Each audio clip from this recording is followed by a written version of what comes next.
You're listening to the Archaeology Podcast Network.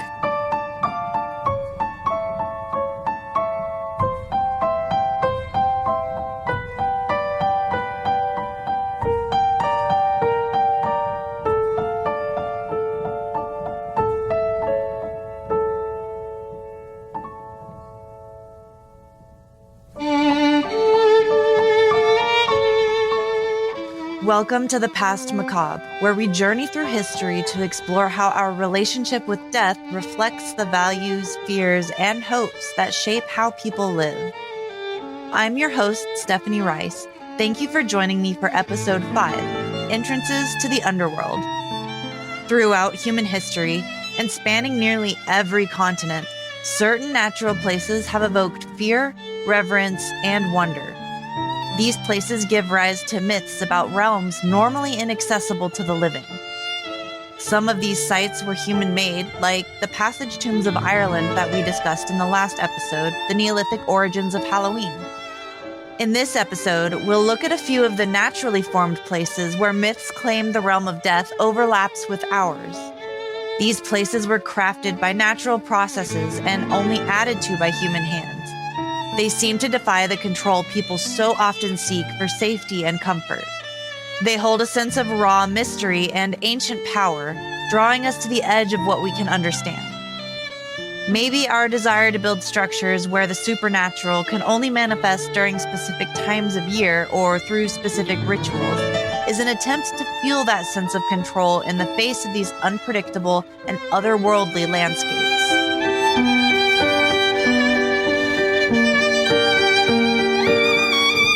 Halloween is over, but I have one more location with early ties to the original Samhain celebrations. Owen Naghat, known as the Cave of the Cats, lies within the Rathcrowan complex. This is one of Ireland's 6 royal sites, and it embodies Ireland's rich interplay of history and myth. Rathcrowan was once the seat of Irish kings for this western region called Connacht. Its landscape is marked by over 240 archaeological sites, including ceremonial mounds, ancient fortifications, and burial cairns. The sheer number of these sites tells us that this land was important to the Irish people for millennia. Among these sites, Owen Naghat stands as the physical passage to the otherworld. Today, the entrance just looks like an unassuming hole under a hawthorn tree, but inside is a man-made souterrain, which is an underground tunnel supported with stone walls that were built without any mortar. Visitors have to crawl through until it opens into a natural, narrow limestone cave that extends about 50 meters underground and slowly descends deeper into the earth. The origin of the name Cave of Cats is lost to history, but Connacht has quite a few feline folktales that were likely inspired by rare sightings of real wildcats. It was previously assumed that Ireland had no wildcats of their own because any remains of cats were found near other domesticated animals. 19th century attempts to trace any references to wildcats were brushed off as just displaced Scottish wildcats or Eurasian lynxes, and sometimes even pine martens, since people in Western Ireland often called them tree cats. But more and more remains were found over the 20th century that led researchers to confirm, only in 2014, that Ireland did have 2 different species of wild cats. The Eurasian lynx had a sizable but very elusive population in Ireland up to about the 6th century CE. And Ireland had its own population of wildcat, distinct from the Scottish wildcat that went extinct around the end of the Bronze Age, around 1200 BCE. Maybe ancient sightings of the dwindling lynx and wildcat populations sparked the myths across Ireland, like the King of Cats, the Cat She, or the cat-headed armies that were led by mythological kings. The cries of lynx and wildcats are incredibly unnerving for anyone unaware of what they are. Lynx have an especially uncanny ability to sound like a screaming human sometimes. I can easily understand how hearing strange human-like cries nearby would inspire legends that this cave is a site where supernatural beings gather, perhaps waiting for their chance to pass through the world of the living. Irish legend tells us that Owen Nagat is a place where creatures of pestilence and misfortune emerge from the underworld to cross into the realm of the living. In one tale, The Adventures of Nera, the hero enters Owen Nagat on Samhain night and encounters strange beings and unsettling visions. He sees armies of supernatural creatures preparing to emerge, bound to wreak havoc on the mortal realm on the next Samhain night unless Nera rushes to warn Queen Medb. According to the tale, Nera was successful and Queen Medb was able to stop the otherworldly invaders. But other myths speak of later invasions of hordes of supernatural creatures that made it through, bringing plagues and famine with them. They were often led by the Morrigan into the land of the living on Samhain night, and it was said that the only way to go outside after dark safely was to dress as one of these monsters. Sounds a lot like our modern trick-or-treating costumes. Just inside the entrance to Owen Nagat, a stone over the doorway that marks the start of the walls stands out. It's inscribed with the 4th to 6th century Ogham script that was used in early medieval Ireland. One of the stones holds only a fragment of the original translation, making it illegible now, but the other translates to "of Freke, son of Medb." Medb was the warrior queen who became a goddess over time, who was said to rule over Connacht in several Irish epics. The main huge mound at Rathcrowan is said to be the ruins of Queen Medb's ancient palace here. To this day, the mound has not been excavated, but geophysical imaging has revealed that there was once a large wooden building, or possibly a henge, on top of the mound at one point. At the center of it, there is an older, smaller mound, but it's not clear what any of these were used for. Maybe it is actually associated with an ancient queen who inspired the legends of Medb.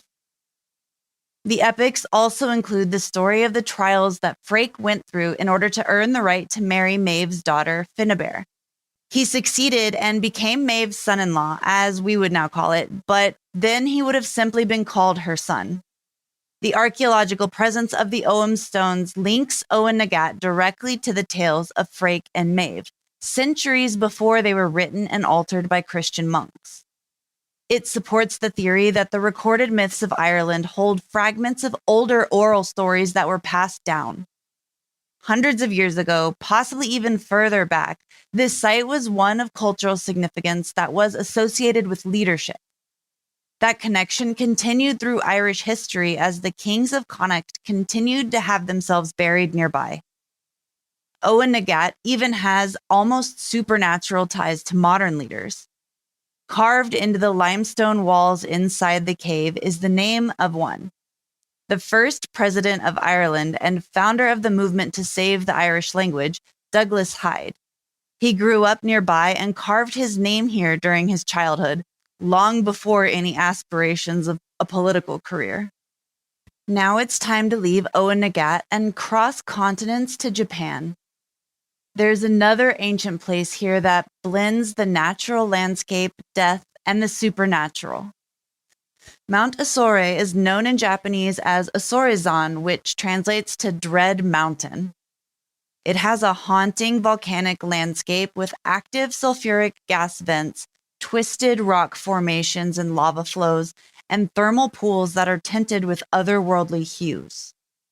The land here appears almost lifeless, marked by volcanic remnants that mirror descriptions of Buddhist hells. As sulfurous steam rises from the bubbling lakes and the acidic ground, the air itself seems to invoke images of the realms of the dead that are described in Buddhist teachings, and these are where souls undergo punishment and purification. Here, at Osorizan, the lines between life and death blur, and the living feel close to the spirits of the dead. The earliest written records of Osorizan date back to the 17th century. It became known as a place for grieving families to seek communion with deceased loved ones. Across the volcanic landscape, there are different sites associated with specific types of death, and these reflect the ancient beliefs that were held. For example, there's a specific dry riverbed that is said to be the place that spirits linger when they are trapped between worlds, unable to reach paradise. The spirits stack stones in an endless task, their towers knocked down by demons every time. Families who visit this riverbed often leave offerings of stones or flowers as an act of comfort and remembrance, a gesture meant to ease their suffering in the afterlife and help them with their endless task to help them move on. Another site here is named the Blood Pool Hell and is associated with menstruation and childbirth. There's a ritual performed here to relieve the spirits of people who died in childbirth. A stand-in for the deceased, like a small statue or doll, was thrown into the crimson acidic pool in order to cleanse them. At Asorizon, the living also communicate directly with the dead through the rituals of the Itako, which were blind mediums who held seances during the summer festival. This tradition has continued today, and during the summer festivals, they still have these seances at Asorizon. These women serve as intermediaries, channeling the spirits of the deceased and allowing families to receive messages from beyond. The Itako gained popularity in the 20th century, cementing Asorizon's reputation as a place where the supernatural and mortal worlds meet. Today, pilgrims still journey to Asorizon to experience a landscape steeped in the unknown, to feel the weight of a place as close to the underworld, or the afterlife, as the living might dare to go. Now we'll travel to the dramatic Icelandic landscape where myths of hellish realms come to life in the volcanic peaks of Mount Hekla. Hekla's frequent and violent eruptions have inspired many mythological disasters. Medieval Christians even believed it to be the literal gateway to hell. The imagery surrounding Hekla, its fiery plumes, molten rivers of lava, and towering ash clouds, fueled centuries of legend and superstition.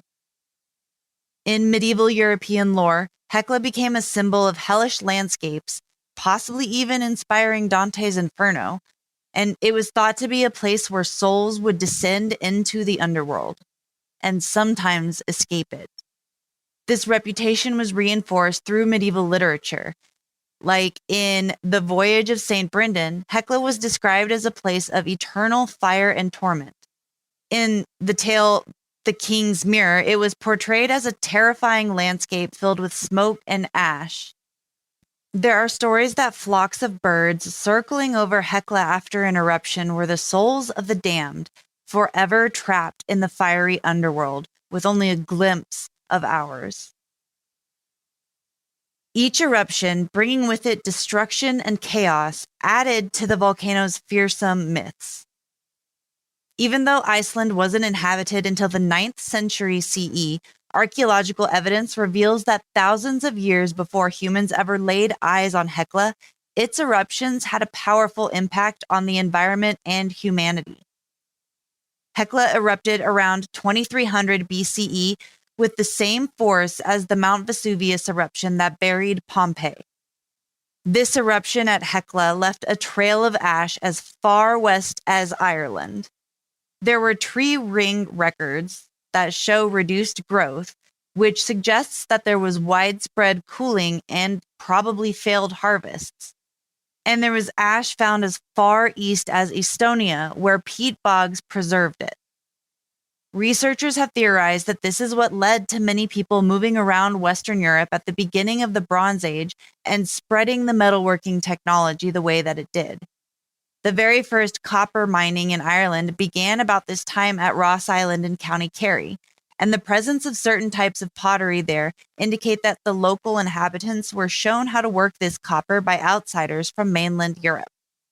Centuries later, the Hekla III eruption in 1135 BCE, again with the same magnitude as Mount Vesuvius, sent ash across northern Europe, darkening skies and triggering years of famine.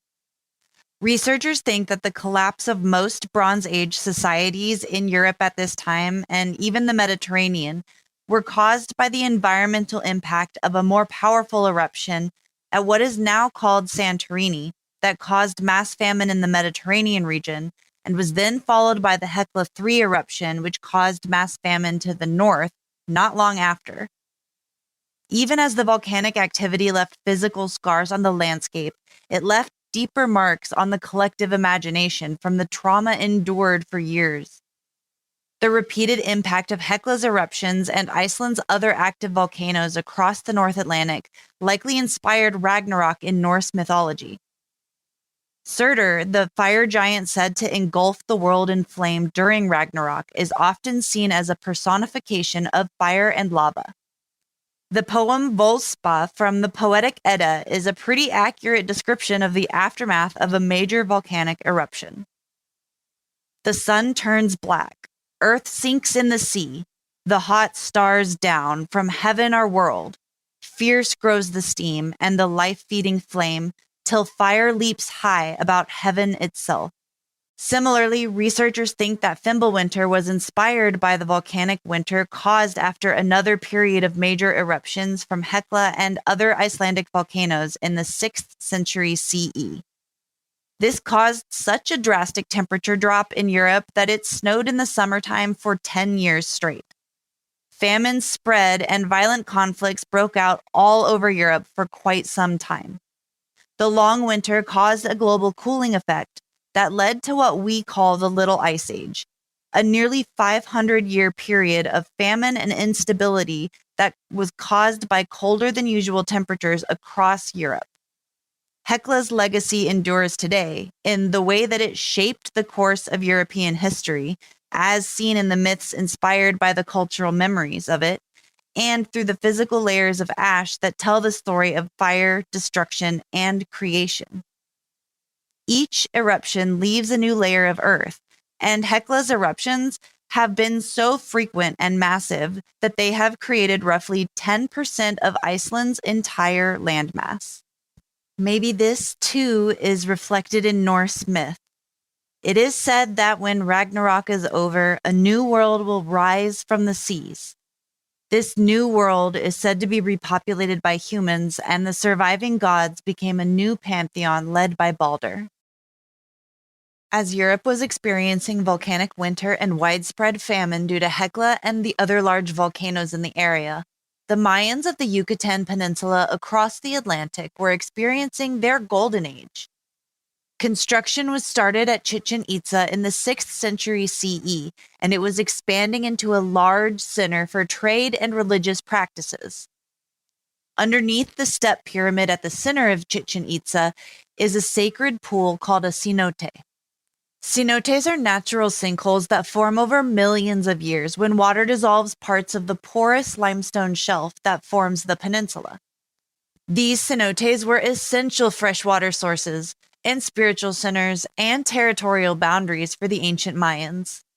They still hold deep cultural and spiritual significance to modern Mayans who work to protect them from many environmental problems that they are facing. The name Chichen Itza means at the edge of the well of the Itza, and this reflects the importance of these pools. The Itza are an ethnic group of Mayans whose name comes from the Mayan term for enchanted water. This seems fitting for the stewards of this sacred cenote.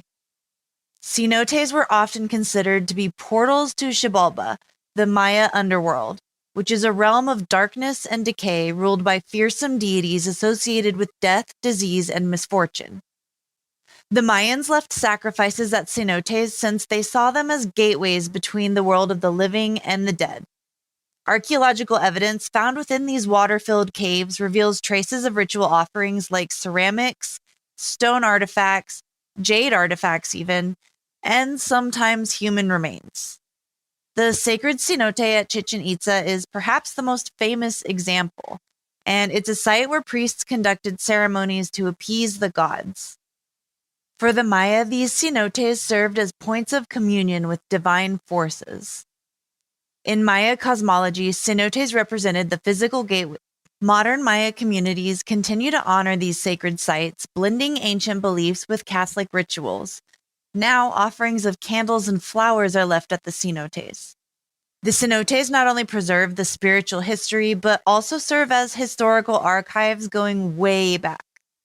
While diving in cenotes to learn more about the ancient Mayans, archaeologists have found the fossils of extinct megafauna like the giant sloth, which provides a glimpse even further back in time.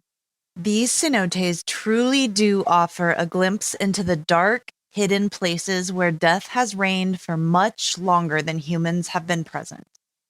From the waters of the Yucatan, we continue our journey now to the waters of Italy, where a volcanic lake known as Lake Avernus holds its own legends of darkness and descent into the underworld.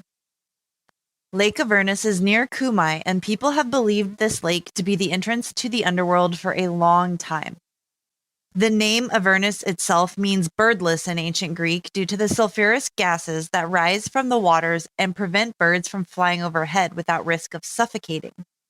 The lake's dark reflective surface and the perpetual haze that covers it from these vapors evoke a sense of foreboding. With these conditions, Lake Avernus easily gained its reputation as a place where life seemed to wither and fade, a natural portal to the land of the dead. Virgil immortalizes Lake Avernus in his epic, the Aeneid. Here, the Trojan hero Aeneas embarks on his journey into the underworld to seek wisdom and closure from his father. A cave on the lake's edge, known as the Cave of the Sibyl, was said to be home to a seer who could guide pilgrims through her cave and into the underworld. Ancient sources describe it as a labyrinthine network of corridors that lead deeper and deeper into the earth. The Greek geographer Strabo, for example, recounted that the cave was vast and dark, with echoes filling its winding passages.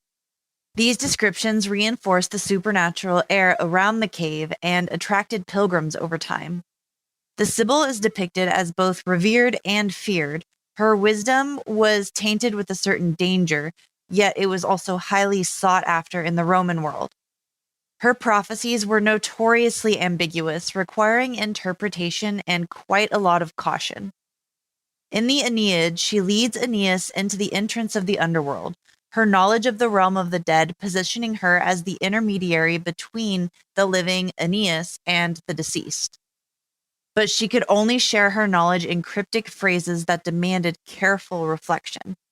Some ancient accounts even claim that she inscribed her predictions on leaves that would scatter into the wind, forcing those who sought her guidance to interpret fragments of her words. The site around Lake Avernus and the Cave of the Sibyl also provides rich archaeological evidence of the Roman-era offerings to gods that were associated with Earth and the underworld. Archaeologists have found remnants of altars, vessels, and other ritual objects near the lake's edge. These indicate that pilgrims left offerings here to appease spirits or seek favor from the gods. In this place, the Romans could confront the mysteries of life, death, and prophecy. Avernus, with its toxic mist and silent waters, was a terrifying natural phenomena that became associated with the crossing point between realms. The Sibyl's cave was partially natural, but was altered by humans to become a subterranean temple. This gave the perception of control within the reverence, fear, and awe that surrounded Lake Avernus. It was here that the veil between worlds thinned, but mortal visitors could seek answers from a supernatural source at the time of their choosing, and with the knowledge that they would be safely guided back. For ancient Greeks and Romans, lakes and caves were often seen as places that bridged life and death. In the modern-day countries of Greece and Turkey, similar sacred caves were dedicated to Pluto or Hades and provided ancient initiates with physical locations to commune with death's mysteries. These caves, known as Plutonians or Pluto's Gates, were found in Hierapolis, Turkey, and Eleusis, Greece. They were dedicated to Hades, who is known by many names.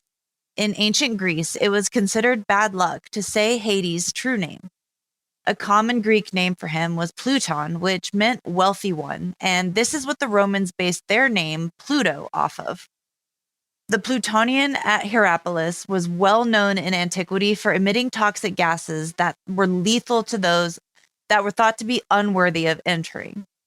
Ancient writers like Strabo observed how birds that flew too close would fall lifeless from the sky, and animals left as sacrifices at its entrance would perish within moments. Strabo's vivid descriptions once again reinforced the idea that this site was imbued with supernatural qualities. This, again, cemented its reputation as an authentic gateway to Hades. It became a popular pilgrimage site, and priests at the Plutonian would sell many birds to pilgrims, and they were specifically sacrificed just to show the power over death that this cave held. In some accounts, priests here knew of specific pockets of oxygen that would allow them to descend into the temple and then safely reemerge after a while through seemingly divine intervention. The Plutonian at Eleusis was also associated with the kidnapping of Persephone. It played a central role in the Eleusinian mysteries, which were a secret rite focused on death, rebirth, and the journey of the soul. Here, initiates would descend into the cave near the Temple of Demeter, reenacting Persephone's journey into and then the return from the underworld. This process was believed to offer insight into the soul's journey through life, death, and rebirth. Unlike the Plutonian at Hierapolis, which involved toxic gases and public demonstrations, arguably what we would call a very commercial fashion, the Plutonian at Eleusis was a sensory deprivation experience that was meant to emphasize personal transformation. It was a dark, silent, and entirely enclosed space designed to isolate the initiate from the outside world. People would go in one at a time, not in large groups, and they wouldn't watch a priest go in for them. The rituals surrounding the Plutonian were shrouded in secrecy, and the initiates were sworn to silence, so we don't have a lot of details, but ancient writers have described pieces here and there and explained it as a powerful, transformative experience. Archaeological remains at Eleusis further support the idea of the Plutonian as a key part of the mystery rites. A large rock-cut chamber with multiple levels and alcoves has been identified, along with altars, libation vessels, and the remnants of offerings that were made to Demeter, Persephone, and Hades. The artifacts found here range from simple pottery to intricately carved votive objects, suggesting that a personalized choice in offerings, unlike the birds that were sold to be sacrifices at Hierapolis en masse, were used here along with these personal rites. These Plutonians reveal the ancients' desire to engage with the mysteries of death, to face its shadows in a place where life and death were merged. Unlike the unpredictable thresholds of Owen Negat or Hecla or the cenotes, Plutonians provided structured encounters with death's mysteries, offering initiates a transformative experience through controlled ritual and in controlled spaces. These ancient sites remind us that life and death are closely entwined. People sought connections to the afterlife through landscapes shaped by volcanoes, sacred pools, and deep caves. But just as we did with nature, we still built our own structures in an attempt to control the interactions with the supernatural. Each place reminds us of our own eternal desire to understand our place and connect with those we have lost to the realm of the dead, while also safely protecting ourselves. The topic for our next episode was chosen by all of you, so thank you for answering the poll that I put up on Instagram. We'll return to Egypt to descend into another portal between realms and explore the ancient Egyptian underworld known as the Duat. Until next time. Thanks for listening. Be sure to subscribe to keep up with new releases. Please leave a rating and a comment. That helps the show reach others who may be interested in the past macabre. For access to bonus content from all Archaeology Podcast Network shows, become a member at archpodnet.com/members. That's archpodnet.com/members. You can find show notes for this and other episodes at archpodnet.com/TPM and follow Past Macabre on Instagram. That's PAST_MACABRE. You'll find pictures of the sites and artifacts discussed, Q&A sessions, and episode topic votes. Hope to see you there.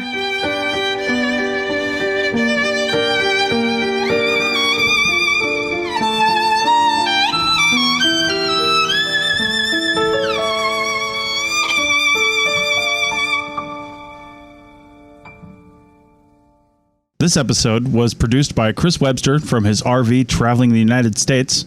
Tristan Boyle in Scotland, DigTech LLC, Culturo Media, and the Archaeology Podcast Network. And was edited by Rachel Roden. This has been a presentation of the Archaeology Podcast Network. Visit us on the web for show notes and other podcasts at www.archpodnet.com. Contact us at chris@archaeologypodcastnetwork.com.